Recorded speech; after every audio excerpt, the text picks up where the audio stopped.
Welcome to CSIS Online. The way we bring you events is changing, but we'll still present live analysis and award-winning digital media from our Dracopoulos Ideas Lab. All on your time, live or on demand. This is CSIS Online.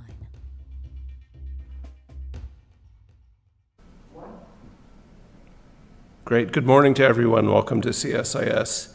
Australia is in a unique position. It's a very close U.S. ally with strong cybersecurity skills, but it's the target of intense and hostile cyber activity from China and from sophisticated cyber criminals. Our speaker today is Karen Andrews, MP and Minister for Home Affairs. She began as an engineer. I meant to ask you about that. Began as an engineer and was elected into Parliament in 2010. She's been an assistant minister and was made Minister for Industry, Science and Technology in 2018. In March 2021, she became the first female Minister for Home Affairs. Her responsibilities, and I'm going to read them because it's such a long list, include domestic security and law enforcement, cybersecurity policy, counterterrorism, counterespionage, foreign interference, counter-child exploitation, and preparation for the reopening of Australia's international borders. That's quite a portfolio. So we're lucky to have Minister Andrews here today. She's going to talk about how Australia, recognizing the expanding cyber threats we face, is investing in the protection and active defense of critical infrastructure. Minister Andrews announced the Australian government's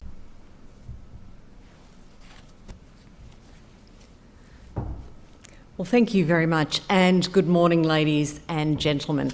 It's an absolute pleasure to be here at the Centre for Strategic and International Studies in Washington, DC. And I do thank Dr. John Hammer, the CSIS President and CEO, for the very kind invitation to address you today.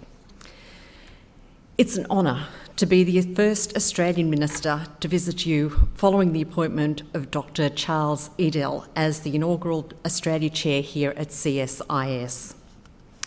And thank you to everyone who is joining us here today. To Mr. Jim Lewis, Senior Vice President and Director of the CSIS Strategic Technologies Program, thank you very much for moderating today's discussion. I'd also like to acknowledge the presence of the Australian Ambassador to the United States, Mr. Arthur Sinodinos, AO, and the Commissioner of the Australian Federal Police, Mr. Rhys Kershaw, APM. Finally, while not with us today, I'd nevertheless like to welcome yesterday's announcement of the nomination of Caroline Kennedy as the next US Ambassador to Australia. Ladies and gentlemen, both here in Washington and watching online, Australia and the United States have been firm friends for at least 120 years. Over that time, we've fought alongside each other, we've consoled each other in loss, and we've celebrated together in triumph. We've partnered on the world stage, most recently through the new AUKUS arrangement alongside the United Kingdom, and through the Quad with India and Japan to make the world a better place, freer, more secure, and more prosperous for all. The continuation of that success, however, and the fruits of that labour, namely our shared economic prosperity, security, and the ongoing relevance of the principles and values that underpin it, is not guaranteed. It is contingent on the choices we make. As a global community, we stand at the precipice of significant technological advances that could propel our standard of living to new heights, or that could be used to threaten the peace and prosperity of the international order. Not since the splitting of the atom has technological disruption created so much opportunity, but also presented so many challenges. Quantum, blockchain, algorithmic automation, 6G, artificial intelligence. Of course, in isolation, any one of these developments would revolutionise our world. But they are not occurring in isolation. They are occurring in parallel, exponentially accelerating the pace of change and the risks that go with it. These developments are also occurring at a time in which the core tenets of the liberal, rules-based geopolitical order, established in the wake of the Second World War, are being aggressively challenged by hostile states and malicious actors. It's a sad reality that some states are already using technology for political oppression, to undermine democracy at scale, or to hold our data, our identities, and our way of life to ransom. So too, developments in the digital economy could propel our economies to new heights. However, we know that a range of malicious actors, some of whom receive state support, are already using cyberspace to steal intellectual property, sabotage sensitive research, and disrupt legitimate businesses. Left to their own devices, these malicious actors have the potential to undermine trust in global digital markets, spread falsehoods to erode faith in democratic institutions and outcomes, and bombard our citizens with violent extremist content, hateful rhetoric, and artefacts of foreign interference. Liberal democracies like ours must step up in response. We must create a rules-based global digital order in which critical infrastructure is supported and defended when it comes under attack, where sensible, measured regulation of social media companies breeds a healthy transparency in the digital public square, and where technology adds to, not detracts from, our shared security, prosperity, and unity.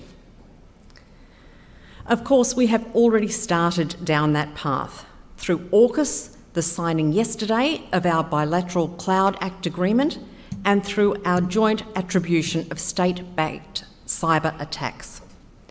I'm certain that will continue because strong action today will assure both our nation's security. So too, it will foster a supportive economic environment for our businesses, fostering further innovation and development and securing global prosperity. America has long been known as the land of the free and the home of the brave.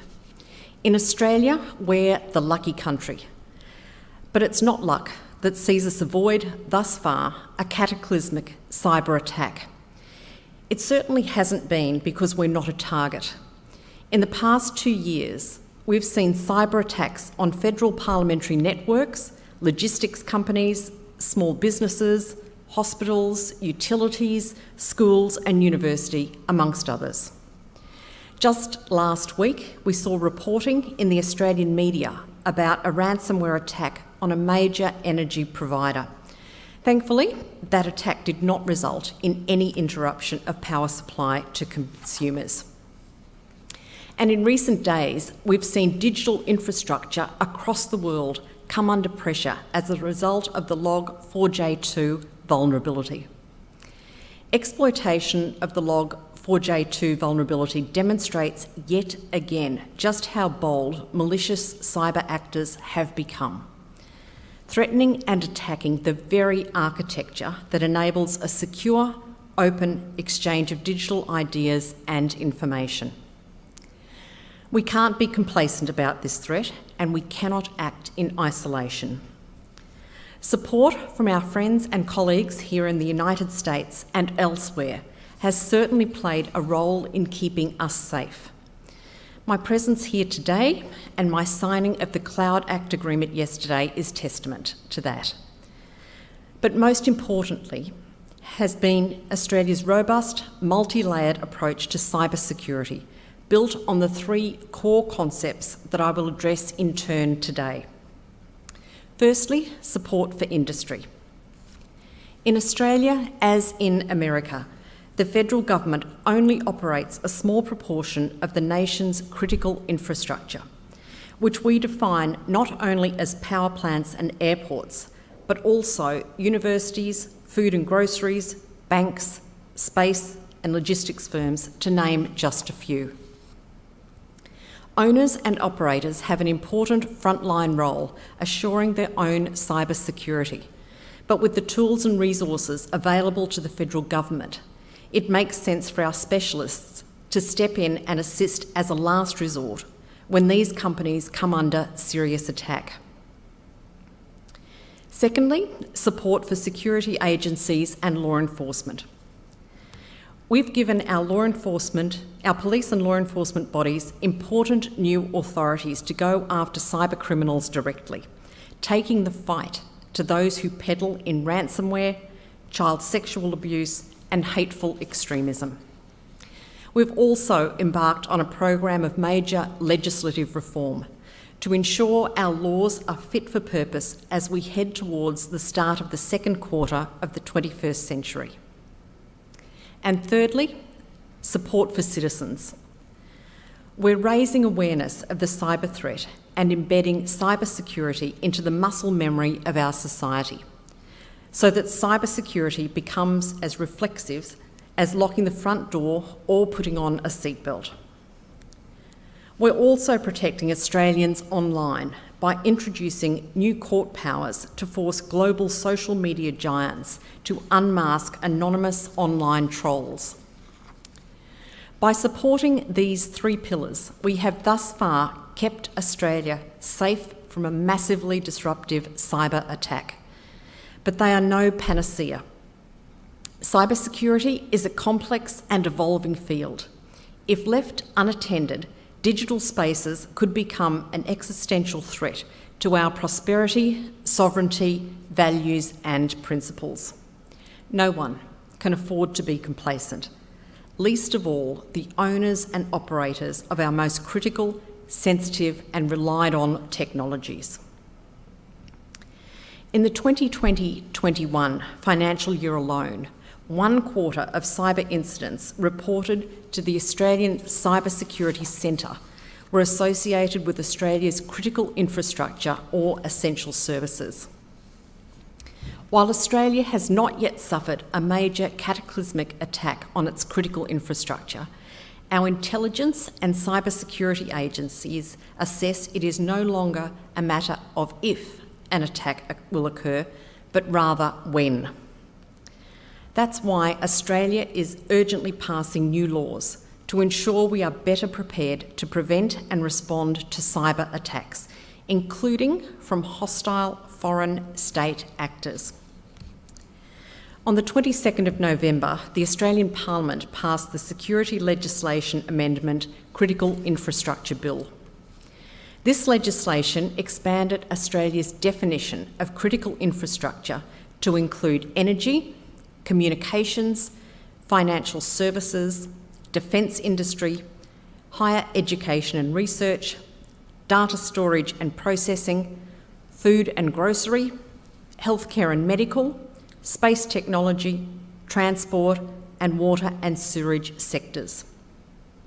Importantly, the legislation allows the Australian Government to provide emergency assistance or directions to large businesses operating in these critical industries, both during or following a significant cybersecurity incident. As an example, it's not reasonable for a supermarket retailer to have all of the highly specialised personnel and expertise to deal with a major debilitating cyber attack that misdirects their supply chains, shuts down payment points and holds their customers' data to ransom. This type of complex, coordinated attack would, more than likely, be beyond the capabilities of any business's IT division. When major attacks occur, we can now call upon the capabilities and expertise of the Australian Signals Directorate, the ASD, to address the problem, and in the case of state-backed cyber attacks, to level the field. Of course, business owners and operators still have a vital frontline role to play. Just the same as with physical security, they need to ensure their doors are locked and their alarms are set. But the fact is, the ASD has a unique capability that can support industry's response to a major cyber attack that would impact on the entire Australian community. Having passed these initial amendments, I'm now consulting with industry on proposed additional amendments relating to industry risk management and enhanced cyber obligations. As always, our aim is to strengthen cybersecurity settings without overly burdening our businesses.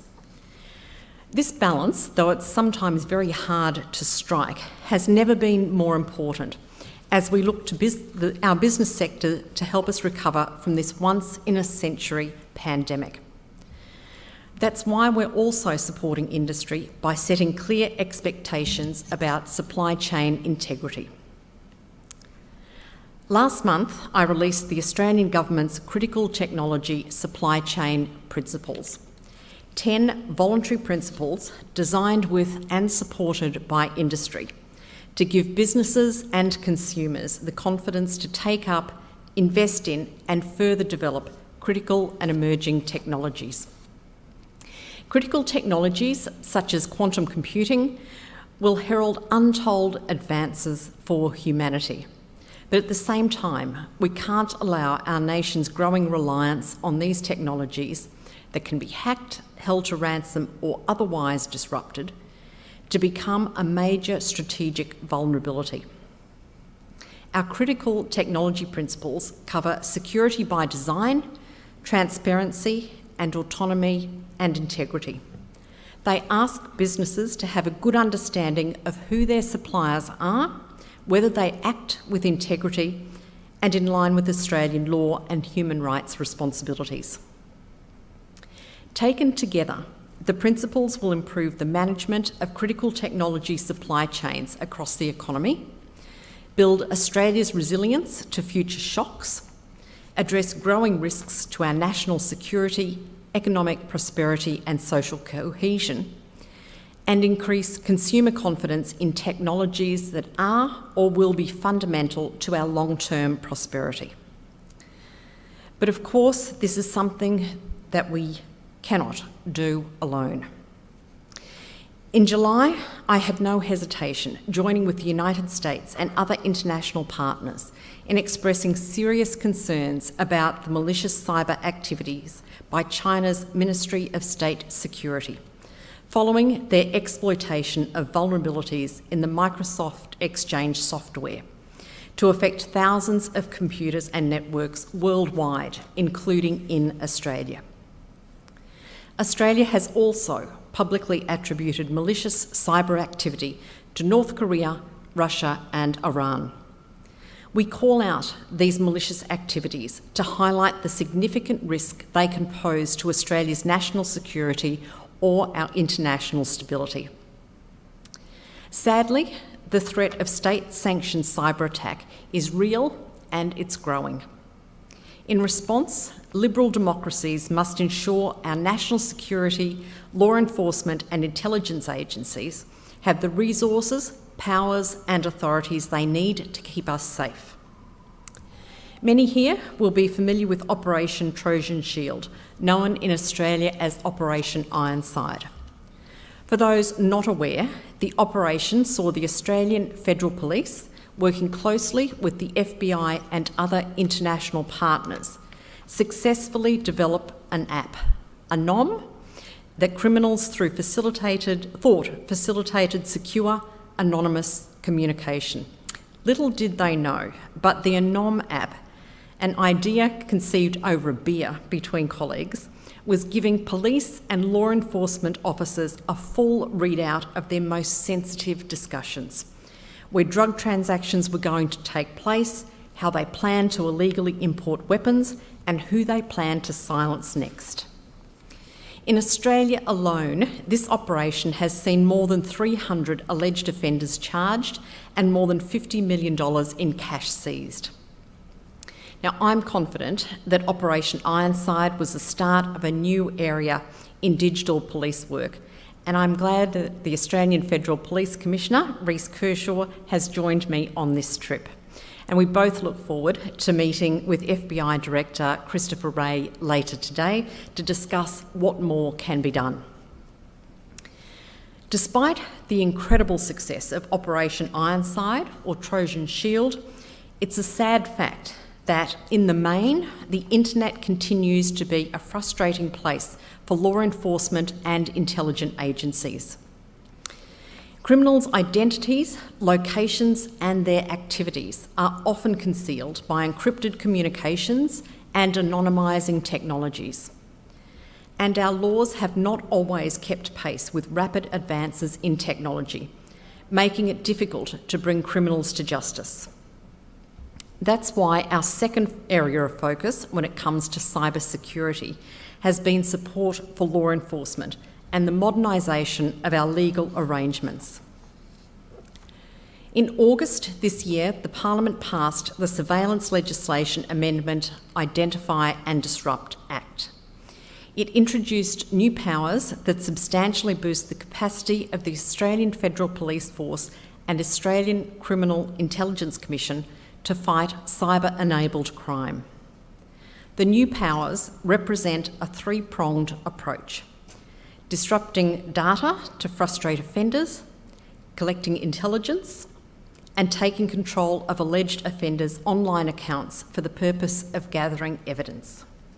Specifically, the law gives our police and law enforcement agencies three new powers: network activity warrants, enabling the collection of intelligence on the dark web and when using anonymising technologies by permitting access to the computers used to facilitate serious criminal activity. Data disruption warrants, authorising the modification of data belonging to individuals suspected of criminal activity to frustrate the commission of serious offences such as the distribution of child sexploitation material.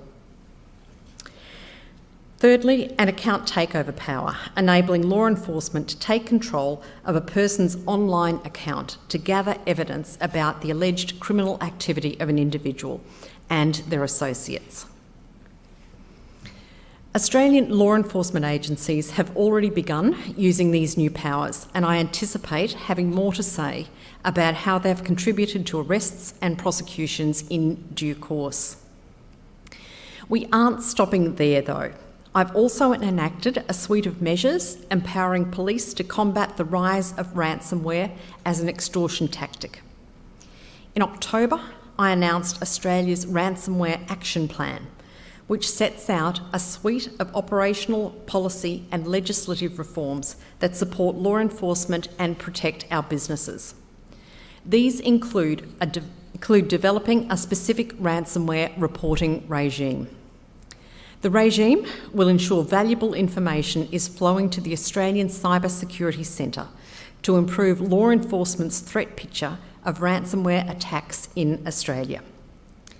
But the plan will support Australian businesses invest with confidence in digital technologies, knowing it will be harder for criminals to extort or hold them to ransom. Importantly, for law enforcement though, it also outlines our intention to introduce a new aggravated offence for all forms of cyber extortion to ensure cyber criminals who use ransomware face increased maximum penalties. And next year, I plan to introduce legislation that would make targeting critical infrastructure through a cyber attack an aggravated offence, ensuring these cyber criminals seeking to do us harm face greater penalties than ever before. I will move to criminalise the buying or selling of malware for carrying out computer crimes like hacking and ransom attacks, and criminalise the trade in stolen data. I've also supported the Australian Federal Police to strengthen Australia's coordination and ransomware intelligence sharing arrangements by announcing a new task force to hunt down anyone using ransomware to target Australians. This multi-agency task force has been active since July and has been harnessing the combined resources and expertise of the Australian Federal Police, the Australian Cybersecurity Centre, the Australian Criminal Intelligence Commission, the Australian Transaction Reports and Analysis Centre, as well as state and territory police agencies, and that's to combat ransomware. In cracking down on this escalating crime, I know we're in company with good friends. In October, we supported the White House's counter-ransomware initiative, joining the international statement that recognised the need for urgent action, common priorities and complementary efforts to reduce the risk of ransomware. Australia continues to work closely with the United States on the actions agreed at that meeting. And I do commend the United States for leading the global community on this front and for leading other global efforts in the fight against cybercrime, most notably through the passage of your Cloud Act. And of course, yesterday, I joined with Attorney General Garland to sign the Australia-United States Cloud Act agreement. Until now, Australian agencies have relied on complex and time-consuming mechanisms, such as mutual legal assistance agreements, to access crucial evidence from other countries. Investigations and prosecutions have stalled and even derailed as a result of these arrangements. Earlier this year, Australia passed a new international production order framework, paving the way for a more efficient and modernised approach to international data access and trusted foreign partners. This legal framework provides Australian law enforcement agencies and the Australian Security Intelligence Organisation with access to the vital data they need from foreign communications service providers, subject, of course, to appropriate safeguards and oversight. Today, I'm proud to say that the first agreement be designated under this framework is the Cloud Act agreement. And the signing of this agreement is of tremendous significance for our two nations and our law enforcement agencies. The agreement further supports our police, giving them timely access to the evidence they need to uphold our laws and to protect our communities. As is right and proper, important safeguards in the agreement reflect our two countries' respect for the rule of law and for human rights. The Australian Government will always balance the need for agencies to have the powers they require to protect Australians, while ensuring these powers are subject to robust controls, safeguards and oversight.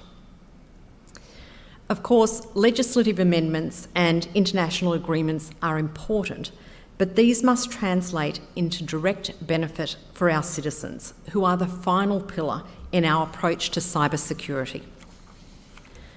Perhaps the most tangible cybersecurity breach that many of us will have experienced at one point or another is on our mobile phones. In fact, in Australia this year, SMS and phone scams and related financial losses have doubled those reported in 2020. Almost 200,000 reports of scam texts were received this year, with more than $87 million lost by victims. And that's why I recently provided our telecommunications sector with the authority they needed to block malicious SMS messages at scale. Stopping scam text messages might not seem as important as safeguarding critical infrastructure. But such actions give us the social capital to start a wider conversation about how citizens can improve their own safety online. We can't be, and don't want to be, in the business of securing the devices of each and every citizen, but we can empower each and every citizen to take their own cybersecurity seriously. In October this year, I launched a public information campaign asking Australians to beat cybercrime in their downtime. The campaign encourages Australians to consider their cyber vulnerabilities and then take tangible action to improve their security. Simple things like increasing the complexity of passwords by using passphrases, turning on multi-factor authentication and software updates, can have an outsized impact when they prevent identity theft or save a business from a ransomware attack. Supporting citizens to engage safely and transparently in the digital public square is also a priority for the Australian Government. And that's why, in a world-leading move, Australia will shortly introduce new court powers to force global social media giants to unmask anonymous online trolls. The reforms will be some of the strongest powers in the world when it comes to tackling damaging anonymous comments and holding global social media giants to account. The reforms will ensure social media companies are considered publishers and can be held liable for defamatory comments posted on their platforms. They can avoid this liability if they provide information that ensures a victim can identify and commence defamation proceedings against the offender. Our approach is simple. The same rules that apply offline should apply online as well. Now, as our Prime Minister Scott Morrison has said, and I quote, "Social media can too often be a coward's palace where the anonymous can bully, harass and ruin lives without consequence. We cannot allow social media platforms to take no responsibility for the content on their platforms. They cannot enable it, disseminate it and wash their hands of it. This has to stop." The reforms will give victims of defamatory online comments two ways to unmask trolls and resolve disputes. First, global social media platforms will be required to establish a quick, simple and standardised complaint system that ensures defamatory remarks can be removed and trolls identified with their consent. This recognises that Australians often just want harmful comments removed. Second, a new federal court order will be established that requires social media giants to disclose identifying details of trolls to victims without consent, which will then enable a defamation case to be lodged. Importantly, the reforms will ensure everyday Australians and Australian organisations with a social media page are not legally considered publishers and cannot be held liable for any defamatory comments posted on their page, providing them with certainty. The Australian Parliament will also shortly put big tech under the microscope and commence a bipartisan inquiry into the toxic material that is all too common on social media platforms. These new powers and this inquiry build on our other world-leading reforms to support ordinary Australians use digital spaces safely and securely, such as establishing an e-safety commissioner and legislating an Online Safety Act. Australians can be assured, as can the global community, that the Australian Government will continue to prioritise the online safety and security of our citizens. And thankfully, we're not alone. Against hostile states and a range of malicious actors, we must continue working together, both with each other and with other like-minded nations. And of course, there is no better example than the invitation extended to me today. Yesterday's signing of the Cloud Act agreement also continues our long tradition of working in lockstep to secure the rules-based international order and assure global peace and prosperity. We know that Australia's prosperity and security, and the prosperity and security of the United States, depends on our ability to securely harness the opportunities created by digital technologies and connectivity. That's why we must continue to work with each other and with other like-minded liberal democratic nations to support industry, national security and law enforcement agencies and citizens. Taken together, I have confidence that we will continue to make sure that advances in communications and online connectivity are a force for good. But this isn't set and forget. Just as cyber threats continue to evolve, so too must our responses. And as they do, we must ensure that technology continues to support our shared security, prosperity and unity. Thank you very much.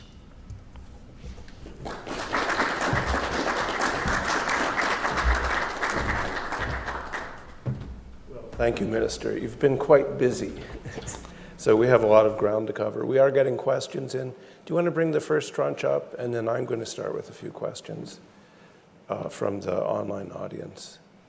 I'll start with my own questions, then we'll do the online. Oh, thank you. Great, thanks. What's your biggest challenge? What do you think your biggest challenges are in moving the agenda here forward? Look, there's a range of challenges that I think that we have to be realistic, that not only Australia faces, but the world faces. On one level, we need to make sure that we are bringing the population with us, that they understand what the threat to their way of life, quite frankly, is through cyber security threats and challenges. Now, that's a multi-layered issue that we need to be dealing with, whether that's government, with businesses, or dealing with our citizens. So I think if we look at what the biggest challenges are, it's to make sure that there is a broad understanding of the threat that cyber attacks present to us, both in our personal lives and through our businesses, and making sure that everyone has in place the proper defences that they need. Where do you put the Australian public in terms of their reaction? One thing that was a bit surprising with the Colonial Pipeline incident here was the kind of panicky response in some ways. So where would you put Australia? By the way, the Chinese took note of that, so that wasn't good. Well, I think that if we talk about the pipeline attack, what that really did was, at a very large scale, have an impact on many individuals. So I think it heightened people's understanding of what the impacts could be of a cyber attack on their way of life and the way that it could impact them. So I think that was actually important in terms of people starting to understand what the clear implications were of a cyber attack. To many people, understandably, cybersecurity is something that they don't necessarily understand or accept the need for, and they don't understand what the extent of the damage could be to them. Now, increasingly, people are starting to understand that on an individual basis, particularly where they're being faced with identity theft. They understand what the implications are of keeping their personal information and their data secure. Businesses are starting to understand.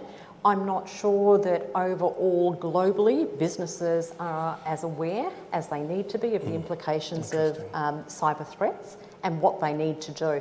And probably importantly, I think that businesses have some way to go to understand what they need to do to protect themselves and what the implications will be of a significant attack on them.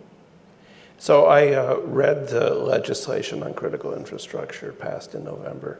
I was a bit envious, I have to say. Why is Australia doing so much on critical infrastructure? And you have this new expansive definition. So what's your thinking on cybersecurity and critical infrastructure?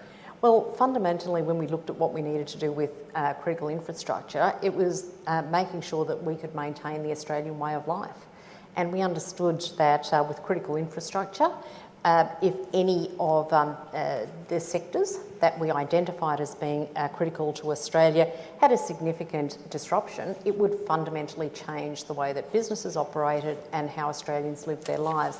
That's why we included sectors such as health, but importantly food and grocery, so that we had a wide range of sectors, simply because we understood the significance of those sectors to our security.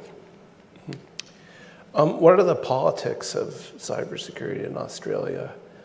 Here it remains pretty much a bipartisan issue, so there's a lot of support for doing things. What's it like in Australia? And this is a lead into the question about some of your content measures. So, look, I think that national security is something that the government of the day, led by our Prime Minister Scott Morrison, is certainly well recognised for. So we have been very forward-leaning in those issues. I think there's a level of understanding across all of the political parties or players that national security is important, but our government has been certainly very forward-leaning in making sure that we are taking the appropriate action to ensure Australia's national security and, of course, our economic recovery post-pandemic and our economic security for the future. So that's front of mind for us. But I think that there's an awareness, there's an acceptance of the need to make sure that we have strong cyber defences in place. I occasionally get notes from members of the Australian privacy community who perhaps are upset with some of the things you're thinking about. And I was interested to hear you talk about bringing the tech giants and making them accountable. It seems to be a global phenomenon, but Australia's taken some big steps in this area. The publishing one is a big one too. So tell us about that. Absolutely. Look, very simply, our government had a very strong view that you shouldn't be able to hide. There should be not a level of any anonymity online. And if you're going to put comments online, then you need to be able to be held to account for them. I mean, some of the things that people think it's okay to say online is just appalling, and they hide behind anonymity to say those things. Well, why should you be able to hide online? If you can't say that offline, why is it okay to say it online? And the social media giants, the big tech companies, do have a role to play in that. They cannot facilitate that sort of behaviour. So we've actually seriously considered the legislation, the ways to make sure that they're accountable for that. Now, if they're not prepared to disclose, or they won't disclose, then they will be held liable themselves. What's the reaction been? We all know who they are. How have they reacted? Well, I think there's been a range of responses to be perfectly... That's very, very polite of you. Absolutely. But can I also say that our government is very strong and very determined that we're here to look after the interests of the Australian people, and there does need to be some accountability online. So, look, I think that the tech giants would understand why we're doing this. We know that they have the technology and the capability to deal with what we're asking them to do. And for those that say they can't, they can develop that very quickly to make sure that they can take the action that is appropriate. How will you implement? You said you were criminalizing some of the data sales and malware sales. How are you going to implement that? Yeah, well, look, we're going through the processes of making sure that we can put in place the appropriate criminal penalties for a range of matters, range of issues.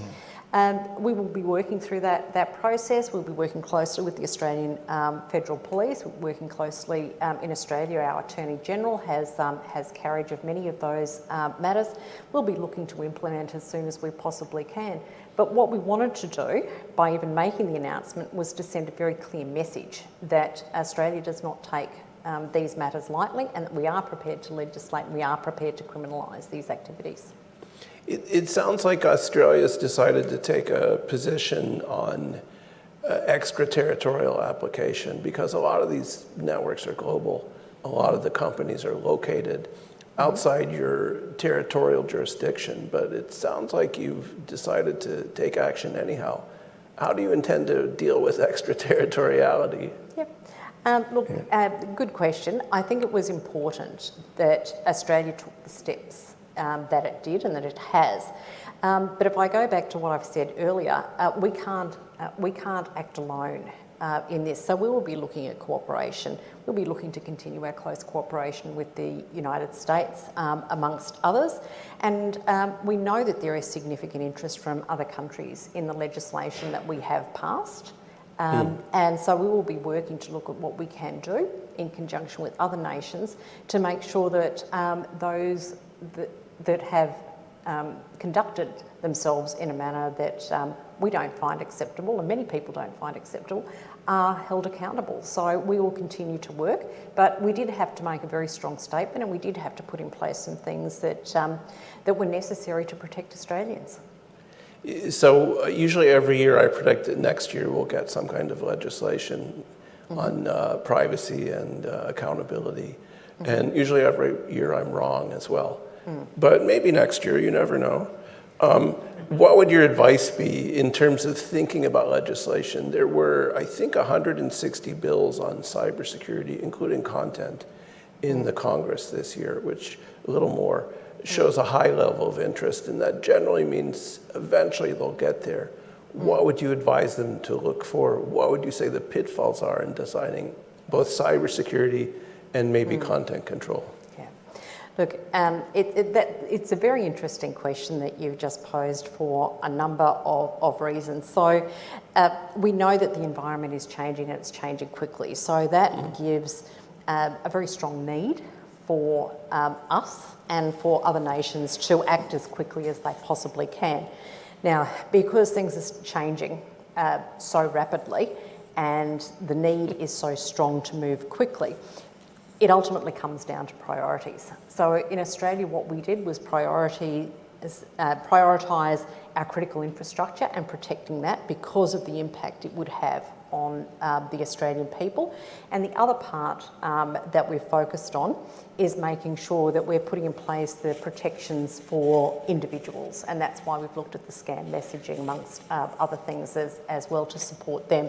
So front of mind for the Australian government has always been what is in the best interests for the Australian people, and that's why when we started prioritising our own work, we looked at critical infrastructure and we've looked at what we can do as protections for our citizens. You knew this was coming, and we got a couple questions from the audience on AUKUS. So I hope you're set. Do you think that since the establishment of AUKUS, attacks towards Australia will increase? I don't think that anyone should underestimate what Australia's cyber capability is, would be my starting point. The AUKUS agreement is very important to us. It's clearly important to the United States and it's clearly important to the United Kingdom. AUKUS, whilst in Australia at least, much of the headline has been about nuclear submarines. There's also other key parts to it, which goes to AI, quantum computing. I'd also like to make it very clear that from a Home Affairs perspective, AUKUS to me means greater cooperation between Australia, the United States and the United Kingdom. So it is strengthening what is quite frankly an already strong relationship between those three nations. Now obviously because of the AUKUS arrangements that have been put in place, it has focused the attention of other players around the world on the very close relationship between Australia, the United States and the United Kingdom. We were clearly prepared for what the responses may be to that, but we make no apology for acting in the best interests of Australia. A follow-on question was, and Australia's been more open than most in this, but what is the reality of Australia's offensive and defensive capabilities? And you've touched on that, but I know it's something Australian diplomats are always proud about how open they've been. Where do you put, in the rankings in the Football League, where do you put Australia? Well, I'm not going to be quite so open about what our capability is, I would have to say.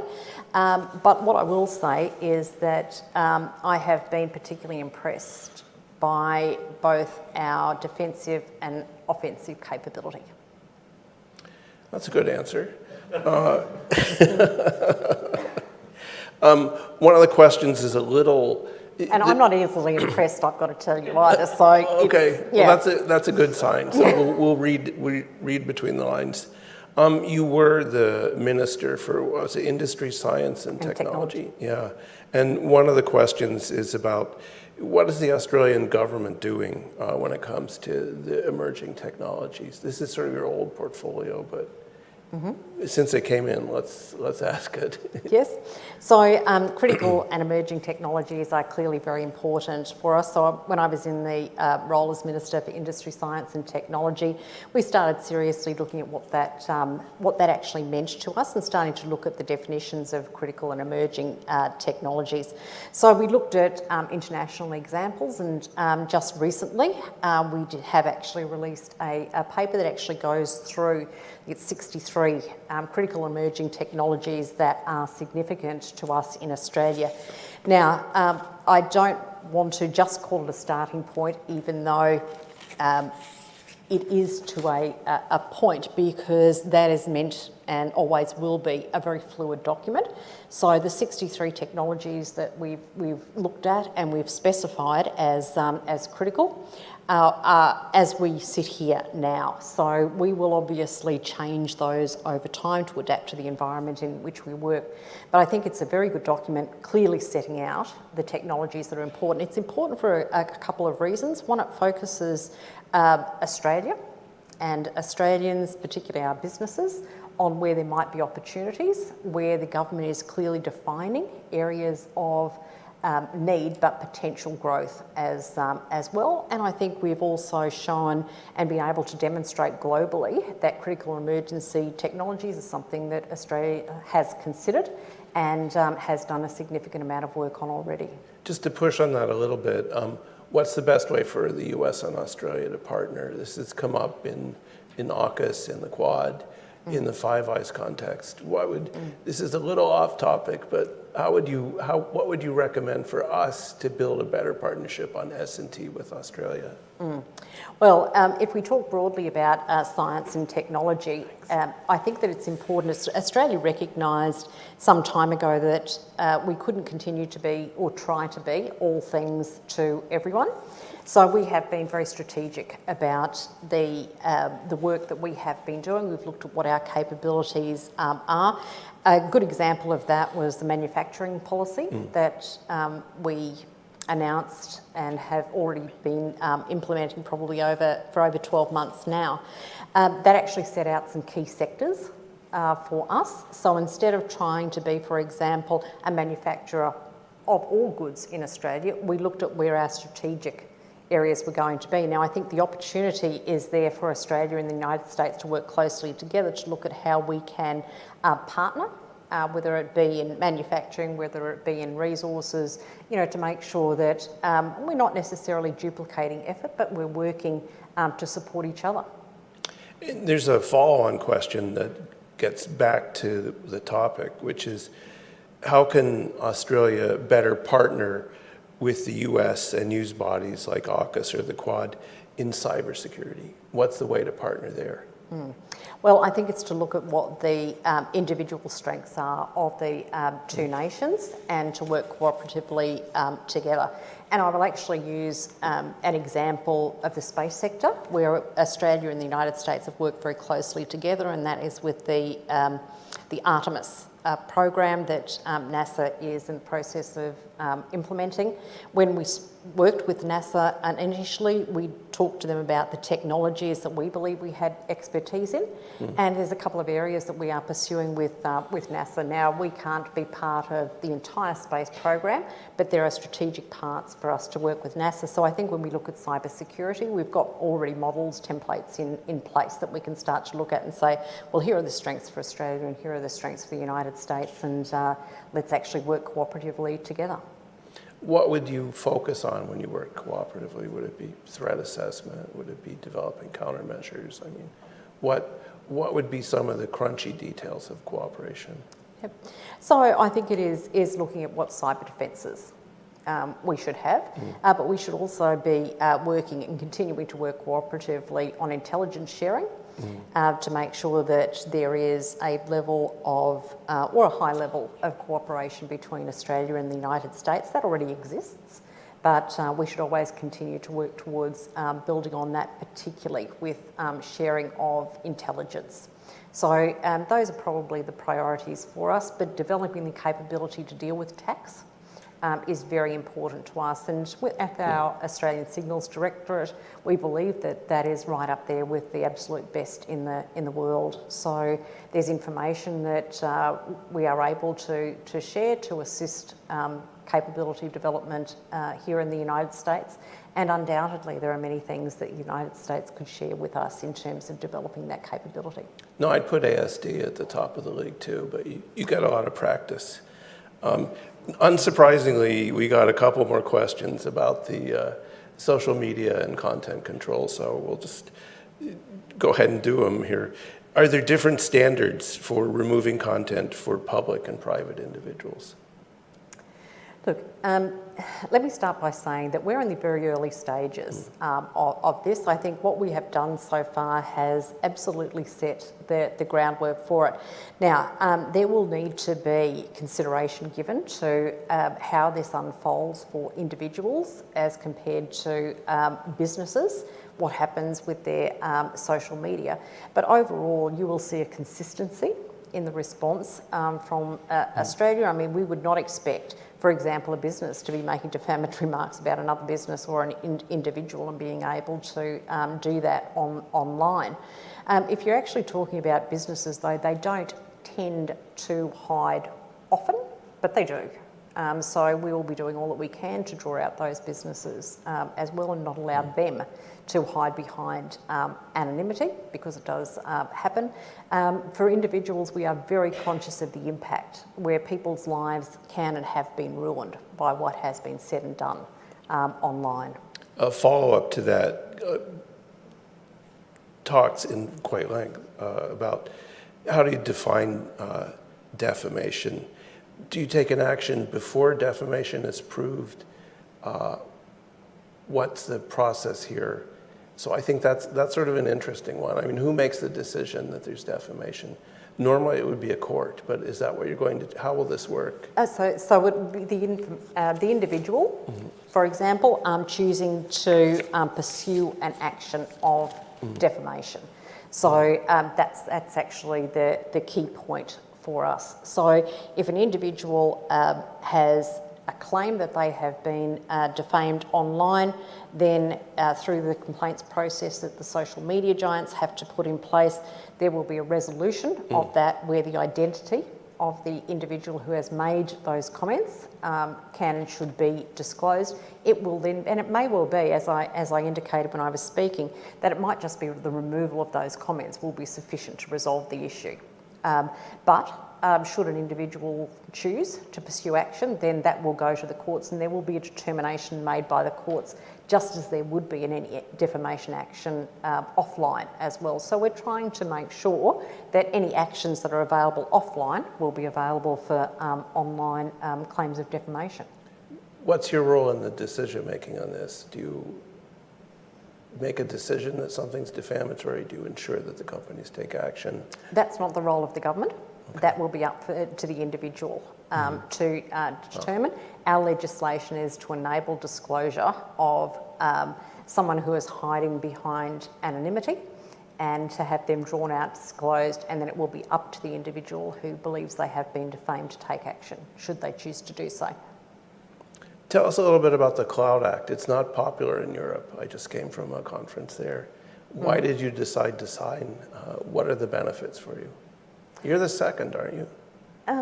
Well, we're certainly one of the very first to enter into that arrangement, so I was delighted to be in the States to sign that. Look, I think that for reasons of access to information that is going to be needed by our law enforcement agencies, it has historically been quite difficult to access that information. So what this will do is enable our law enforcement agencies to access the information that they need in a timely manner for their prosecutions. So I think it's actually a very important agreement, the legislation that has been passed in Australia, very important. One last question. You mentioned principles for managing supply chain risk. Can you tell us a little bit more about that? Yeah, so we understand the significance of supply chain risks, and probably those risks have been heightened through the COVID pandemic as well. We've been particularly minded in Australia about the risks that we have through supply chains, specifically what we're talking about with when we're talking about cyber and other digital issues, is making sure, for example, that where we have large businesses, they are working with who their suppliers are to make sure that they have in place the appropriate cyber security measures so that there's integrity in their systems, and just to make sure that we're also using the pull factor of the large businesses, working with the smaller to medium enterprises that are in their supply chains to make sure that they are supporting them to put in place the proper measures to ensure the integrity, for example, of the data that they hold. So those principles are very important to us. as we start to continue to work with rolling out of our cybersecurity strategy and working with our businesses on cybersecurity and what they need to do, we wanted to make sure that there were some foundation principles that would guide them in the development of their relationships with their supply chains. Great. Well, we've reached the end of our allotted time, and I want to say that I have tracked Australia for a while in this space, and the agenda you've laid out is expansive and I'd say even bold. So there's some lessons here that the U.S. could take in a couple areas. It's a close partnership, and we're all grateful for that. So Karen Andrews, thank you for speaking with us. It's a pleasure. Thank you.